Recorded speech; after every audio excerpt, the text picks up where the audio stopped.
இன்று சித்துப்பாத்தி மனித புதகுழி வழக்கு எடுத்துக்கொள்ளப்பட்டது. இதன்போது இன்று புதிதாக 10 மனித எச்சங்கள் அடையாளப்படுத்தப்பட்டு 10 முழு மனித எச்சங்கள் அகழ்ந்தெடுக்கப்பட்டன.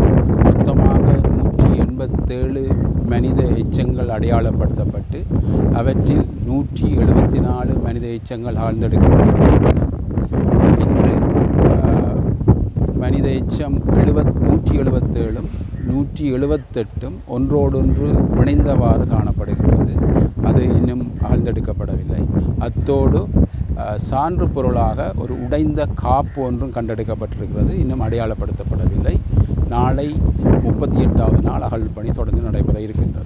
சாதாரணமாக சட்ட ரீதியாக புதைப்பதுன்றது அவ்வாறு இல்லை. உங்களுக்கு பார்க்கவே சாதாரண கண்களுக்கு தெரியும். ஒருவருடைய நெஞ்சு பகுதியில் மற்றவருடைய மண்டை ஓட்டு தொகுதி காணப்படுகிறது. ஆகவே இது அகழ்ந்தெடுக்கும் போது தான் அது சம்பந்தமான தெளிவு தெரியும். ஒரு குழப்பகரமான முறையில் அது புதைக்கப்பட்டிருப்பதை காணக்கூடியதாக இருக்கிறது. இது சம்பந்தமாக குற்றவியல் விசாரணை பிரிவினர் அதற்கான விசாரணைகளை அந்த கோணத்தில் செய்து கொண்டிருப்பதாக தெரிகிறது. அது சம்பந்தமான அறிக்கைகளை தாக்கல் செய்யும் போது தான் நாங்கள் அறிந்து கொள்ளக்கூடியதாக இருக்கிறது.